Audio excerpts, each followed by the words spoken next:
도시에 있는 단독주택이었던 그 집은 지금까지 우리 가족이 살았던 집들 중에서 가장 크고 넓고 비싼 곳이었어. 마당에는 작은 텃밭이 있어서 상추나 고추 같은 채소를 직접 가꿀 수도 있었고, 한켠에는 서너 그루의 동백나무도 서 있었지. 가족들은 여름이면 옥상에서 고기를 구워 먹었고, 마당이 내려다 보이는 현관문 앞 테라스엔 아버지가 가꾸시는 분재들이 모여 있었어. 그곳은 상상만 해도 아주 멋진, 말 그대로 그림 같은 집이었지. 무더운 여름방학날, 어머니 손을 잡고 우리 집을 보러 갔던 그날의 기억이 아직도 생생하게 남아있어. 그날조차도 아주 행복한 추억으로 남아있는 줄만 알았는데, 다시 생각해보면 전날부터 느낌이 좋지가 않았었어. 집주인 아저씨는 우리가 이사를 오기 전까지 그 집에 혼자 살며 그 집을 관리했었는데, 그 아저씨가 지내던 방의 한쪽 벽면이 부적으로 도배가 되어 있었어. 어머니는 문제의 그 부적이 몹시 기분 나쁘다고 했지만, 난 어른들이 원래 미신을 잘 믿어서 그런가 보다 하고 대수롭지 않게 여겼어. 실제로 애군을 쫓기 위한 부적도 있었으니까 말이야. 그곳은 햇빛이 한가득 쏟아지는 아기자기한 집이었고, 난 집에 무서운 게 있다면 그 아저씨가 계속 살았을 리도 없겠다, 그리 생각을 했지. 하지만 이사를 한 후로 그런 내 생각이 틀렸다는 걸 깨달았어. 처음 한두 달 정도는 정말 좋았어. 그런데 딱히 지병도 없고 체력이 좋아서 1년에 감기 한 번 걸릴까 말까 했던 내가 그 집에 살았을 땐 유독 가위에 자주 눌리고 아팠었지. 밤이면 잠이 드는 것 자체가 두려웠고, 잠자리를 바꾸거나 어머니 옆에서 자거나 한약을 지어 먹어도 가위 눌림은 계속 날 괴롭혔어. 증상은 날이 갈수록 심해져서 나중에는 낯선 여자의 목소리를 듣는다거나 뒤에서 날 노려보는 그런 누군가의 시선을 느끼기도 했지. 하루는 누군가 날 툭툭 치기도 했는데, 좋은 집에 이사를 왔다며 행복해하는 가족들에게 찬물을 끼얹을 수는 없었기에 차마 말하지 못했지. 어머니는 내가 성장기라서 심적으로 예민하고 불안할 때라 그런 걸 아셨고, 난 속으로 끙끙 앓기만 했어.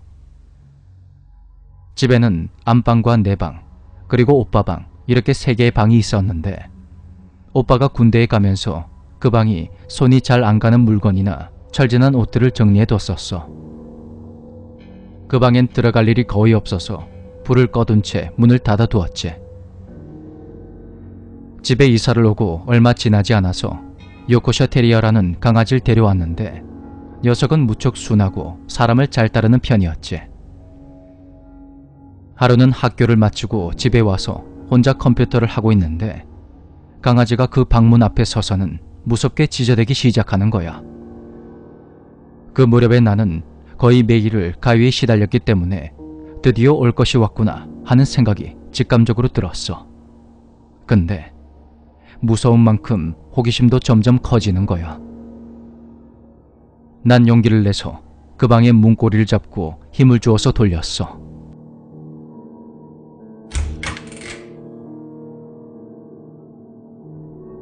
사람의 온기가 없는 곳이라 그런지 방 안에서는 차가운 기운이 느껴졌고, 내가 잠시 멍해진 사이에 방 안으로 쏜살같이 뛰어들어간 강아지가 허공 쪽을 향해서 미친 듯이 짖어대기 시작했어. 방 안에는 정막만이 감돌 뿐 아무것도 없었는데, 녀석은 꼭 뭔가가 있는 것처럼 허공을 응시하며 맹렬하게 짖고 있었지. 그 순간 숨이 턱 막히며 다리가 후들거리기 시작했어. 그런데 잠시 후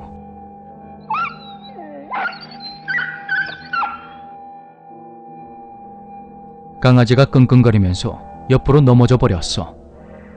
마치 누군가 밀치거나 때린 것처럼 그렇게 넘어진 강아지는 그 와중에도 같은 방향을 보면서 계속해서 짖어댔지. 난 흥분한 강아지를 안아들고 도망치듯 밖으로 뛰쳐나가 부들부들 떨었어. 그렇게 시간이 흐르고 흘러 가을에서 겨울로 넘어갈 무렵이었어. 거실 바닥에는 도톰한 카페트를 깔아놨는데, 카페트가 깔린 방향이 안방이랑 가장 가까웠어. 그때까지도 가위에 시달리던 나는 늘 어머니와 함께 잤는데 그날은 왜 그랬는지 내 방에서 홀로 잠이 들었지. 얼마나 지났을까. 부스스 잠에서 깨어보니 아직 깜깜한 밤이었어. 난 이불을 고쳐 덮고 자리에 누워서 눈을 감았어. 그런데 그때 가위에 눌릴 것 같은 느낌이 온몸을 감싸왔지. 그 익숙하고 무서운 느낌에 난 손가락과 발가락에 힘을 줬는데 평소에는 그래도 잘 풀리던 가위가 그날은 아무리 노력해도 풀리지가 않는 거야. 가위와의 사투를 벌인 끝에 겨우 풀려난 나는 눈도 제대로 못 뜬 상태로 엉금엉금 기어서 방을 빠져나갔어. 앞이 제대로 보이지 않았지만 그 방에서는 도저히 혼자 잘 수가 없었어. 거실을 가로질러 가는 순간 손끝에는 도톰하고 부드러운 카페트의 촉감이 느껴졌지. 그렇게 앞으로 계속 기어가자 사각형 모양의 카페트의 꼭지점 부분이 느껴졌고 카페트와 가까운 부분에 안방이 있었으니까 난 이제 됐다 하고 안심하며 손을 뻗어 문고리를 잡았어.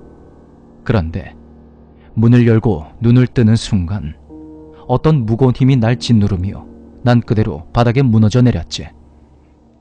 그와 동시에 내 눈앞에 보인 건 을씨년스러운 분위기의 내 방이었어.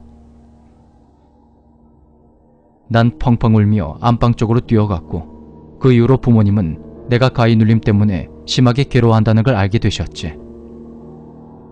결국 우리 가족은 1년 만에 그 집에서의 생활을 끝을 냈어.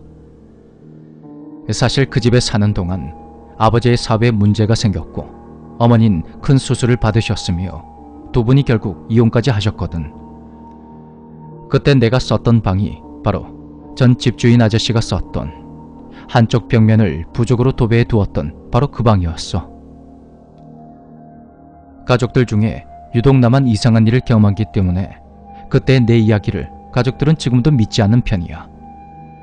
하지만 그곳에 사는 동안 나쁜 기억이 훨씬 더 많았다는 것에는 다들 동의해. 그 집에서 다른 곳으로 이사를 온 후로는 한 번도 가위에 눌리지 않았어.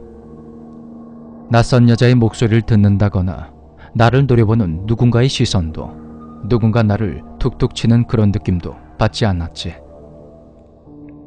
그 집을 떠올리면 아직도 온몸에 소름이 돋는다.